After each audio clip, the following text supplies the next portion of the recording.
ଝିଅଟି କିଏ? ଏଇ ଅନନ୍ୟା ମୁଁ ବାହା ହେଇଛି। କଣ ତୁ ମନ ଇଚ୍ଛା ନିଷ୍ପତ୍ତି ନେଇଗଲୁ ବାହା ହେଇ ପଡ଼ିଲୁ? ନାଇଁ ତ ମୁଁ ଆକ୍ଚୁଆଲି କଲେଜ ପଢ଼ିଲା ବେଳେ ସେ ଦେଖା ହେଇଥିଲେ, ସେ ମୋ ସାଙ୍ଗେ କହୁଥିଲେ ବହୁତ ଭଲ ପାଉଥିଲି ପରସ୍ପର। ଆଚ୍ଛା ଝିଅର ଜାତି ଗୋତ୍ର କିଛି ନାହିଁ, ତୁ ମନ ଇଚ୍ଛା ବାହା ହେଇ ପଡ଼ିଲୁ? ତୋ ପାଇଁ ମୁଁ କେତେ ବଡ଼ ନିଷ୍ପତ୍ତି ନେଇଥିଲି, ଯୌତୁକ ବାବଦକୁ ମୁଁ 1,00,000 ଟଙ୍କା ଦେଇଥାନ୍ତି। ସେ ଗୋଟେ ଅନାଥ ପିଲା, ସିଏ ମୋତେ ବହୁତ ନିଷ୍ପତ୍ତି। ନା ନା ନା, ତୋର ଘରେ ସ୍ଥାନ ନାହିଁ।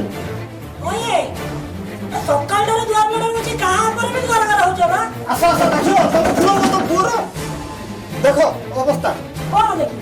କଣ ଦେଖିବ? ତା ସାଥିରେ ଗୋଟେ ଝିଅ ନେଇକି ଆସିଛି। ଝିଅ ନେଇକି ଆସିଛି? ହଁ ଦେଖ ଦେଖ ଦେଖ, ଆଖି ଖୋଲି ଦେଖ।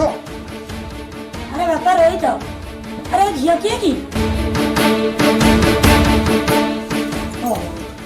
ଉଠୁ ଉଠୁ, ଆରେ ଝିଅ କିଏ ତତେ କହୁନ?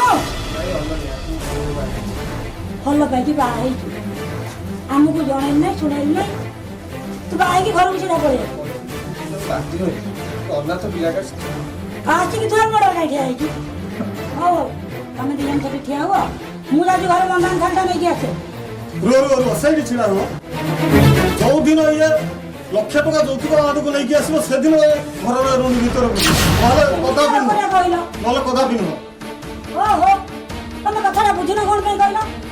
ଯଦି ପିଲା ଦିଟା ଗୋଟେ କଣ ଭୁଲ କରି ଆସିଛନ୍ତି, ତାପରେ କଣ ବହୁଟା କେମିତି ଦୁଆର ମୁହଁରେ ଠିଆ କରି ରଖିବ? ଆରେ ଆମ ରୋହିତ ଯେତେବେଳେ ଛୋଟଟିଏ ହେଇଥିଲା, ତମେ ଜଙ୍ଗ ଉପରେ ଏକ କରିଦେଇଥିଲା, ସେତେବେଳେ ତମେ ସେ ଜଙ୍ଗଟା କାଟି ଫୋପାଡ଼ି ଦେଇଥିଲ।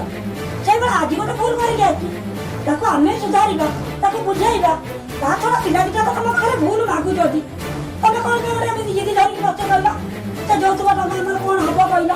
ତମର 1,00,000 ଟଙ୍କା ଆମର ପୁଅ ଦରକାର ନା ଯୌତୁକଟା ଦରକାର? ତାପରେ ତମର କଣଟା ଅଭାବ ଅଛି, ତମେ ଯୌତୁକ ଆଣିଲେ ଘର ରଖିବ? ତମେ ଦି ଜଣ ସେଠି ଆଣ, ବାପାଙ୍କ କଥା କଣ ପାଇବ? ମୁଁ ଯାଉଛି ବନ୍ଧନ ଥାଳି ଆଣେ, ତମେ ଦି ଜଣ ଘରକୁ ନେବି। ରୁହ, ତମେ ଏ ଘରର ମୁରବୀ ନା ମୁଁ ଏ ଘରର ମୁରବୀ? ହଁ, ମୁଁ ବାରମ୍ବାର କହୁଛି ସିଏ ଏ ଘରକୁ ଯୌତୁକ ପାଇଁ 1,00,000 ଟଙ୍କା ମୋର ଦରକାର। ଯୋଉଦିନ ସେ 1,00,000 ଟଙ୍କା ନେଇ ଆସିବ ଏ ଘରକୁ, ତାହେଲେ ସେ ଘରର ରୁଣି ବନ୍ଧକୁ ଦେଇବ। କଥା ଟିକେ ତମେ ବୁଝ। ନମସ୍କାର ରାଉତ ବାବୁ। ନମସ୍କାର ନମସ୍କାର।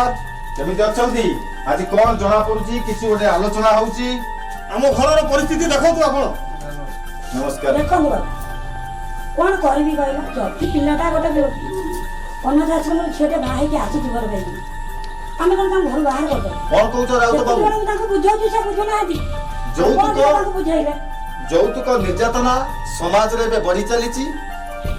ଆପଣଙ୍କର ଯଦି ସେ ଝିଅ ହେଇଥାନ୍ତା, ଆପଣ ଚିନ୍ତା କରନ୍ତୁ, ବଢିଲା ଝିଅଟି ଆପଣଙ୍କର ଘରେ ଅଛି, ପଇସା ନାହିଁ ବୋଲି ଆପଣ ବାହା କରିପାରୁନାହାନ୍ତି। ଗୋଟେ ପର ଝିଅକୁ ଆପଣ କେମିତି କହୁଛନ୍ତି ଯୌତୁକ ଟଙ୍କା ଆଣିବା ପାଇଁ? ଆପଣ ଥରେ ବୁଝନ୍ତୁ, ଯଦି ଆପଣଙ୍କ ପାଖରେ ଖାଲି ଟଙ୍କା ନ ରହିବ, ଆପଣଙ୍କ ଝିଅ ବି ବାଡ଼ୁଅ ହୋଇ ରହିଯିବ। ତେଣୁକରି ଏବେ ବି ସମୟ ଅଛି ଏ ସମାଜକୁ ସୁବାର୍ତ୍ତା ଦେବା ପାଇଁ। ଏ ଝିଅଟିକି ଆପଣ ନିଜ ଝିଅ ବୋଲି ଗ୍ରହଣ କରି ନିଅନ୍ତୁ ଥରେ, ଦେଖିବେ ସେ ସମାଜ ଯୋଉ ଘୂର୍ଣ୍ଣ୍ୟ ଭାବୁଛି ଯୌତୁକକୁ, ଆଜି ସମସ୍ତେ ବି ସେଇଆ କହିବେ କି ଯୌତୁକ ଆମର ଦରକାର ନାହିଁ, ଝିଅ ଆମର ଦରକାର, ବୋହୂଟିଏ ଆମର ଦରକାର। ଥରେ ବୁଝିଯାଅ ରାଉତ ବାବୁ, ଥରେ କଥା ରଖ। କଣ କହୁଛନ୍ତି? କଥା ରଖିବେ ତ? ଠିକ ଅଛି ଆଜ୍ଞା, ଆପଣଙ୍କ ନିଷ୍ପତ୍ତି। ବହୁତ ଖୁସି ଲାଗିଲା। ଆଜି ଯୋଉ ଝିଅଟି ଫେରି ଯାଉଥିଲା, ରାଉତ ବାବୁ ଆଜି ପରିବର୍ତ୍ତନ ହୋଇଛନ୍ତି। ଯୌତୁକ ପାଇଁ ଯୋଉ ନିର୍ଯାତନା ଦିଆଯାଉଛି ଏ ସମାଜରେ, ତାକୁ ସେ ଆଉ ନ ଚାଲୁ କରିବା ପାଇଁ ଆଜି ଯୋଉ ନିଷ୍ପତ୍ତି ନେଲେ, ତାଙ୍କୁ ଆନ୍ତରିକ ସହିତ ଆମେ ନମସ୍କାର କରୁଛୁ। ଏବଂ ଆପଣ ପୁଅ ବୋହୂକୁ ନେଇ ଘରେ ରଖନ୍ତୁ। ଆସୁଛି ମା।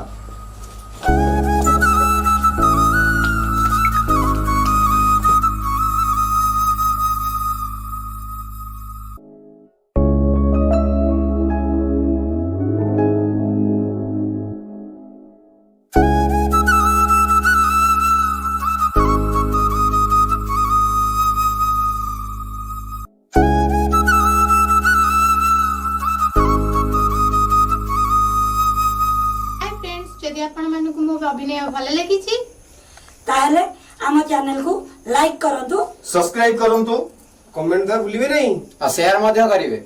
କାସିଆ କପିଳା ସର୍ଟ ଭିଡିଓ। ଓକେ।